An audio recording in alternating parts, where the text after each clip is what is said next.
sida caadiga ah waxa ugu badan ee waalidku ku guda jira xilliga uu ilmihiisu ku jiro waxbarashada waa in uu noqdo arday waxbarashada ku firfircoon oo ka dhex muuqda ardayda dhigiisa ah isla markaana tacliinta uu baranayo noqdo mid uu mustaqbalka ku intifaaco noloshiisa laakiin nasiib darradu waxay tahay in inta badan ay waalidku ka qaldan tahay hanaanka ugu fiican ee ilmuhu ugu caawin karo in uu noqdo arday waxbarashada ku sareeya waxay warbixintani soo koobaysaa dhowr arrimood oo ay khubarada waxbarashadu sheegeen in ay fiican tahay in waalidku uu sameeyo si ilmihiisu u noqdo mid waxbarashada ku fiican in qalbiga loo dejiyo ilmaha waa in waalidku ku dadaalo in caruurtu markasta ku jiro jawi aynan ku dheehnayn dareen ah inuu dembi galay ama shucuur cabsi oo uu ka qabo in lagu ciqaabo gaf uu sameeyey darteed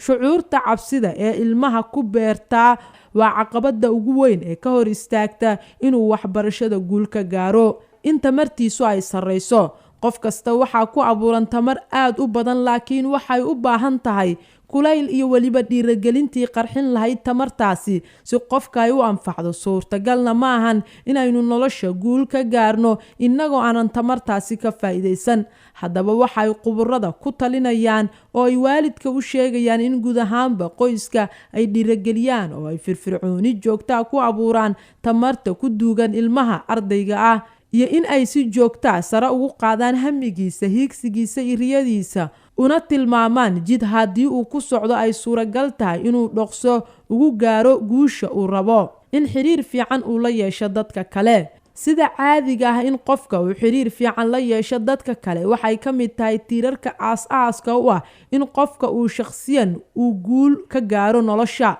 waxaa jira aaminsanaan qaldan oo ay qoysaska qaar qabaan taas oo ah in ilmuhu aanan u baahnayn xiriir bulsho iyo saaxiibo uu yeesho ay kaliya waqtiga ka luminayso saameynta taban ku yeelanayso waxbarashadiisa laakiin khubaradu waxay hoosta ka xariiqayaan in aaminsanaantaasi ay tahay qalad balse kaliya loo baahan yahay in waalidku uu ka shaqeeyo sidii xiriir bulsho ee ilmihiisu uu la samayn lahaa dadka ay u noqon lahayd mid caafimaad qabta kuna eegayo xuduudka ku habboon da'diisa cunto caafimaad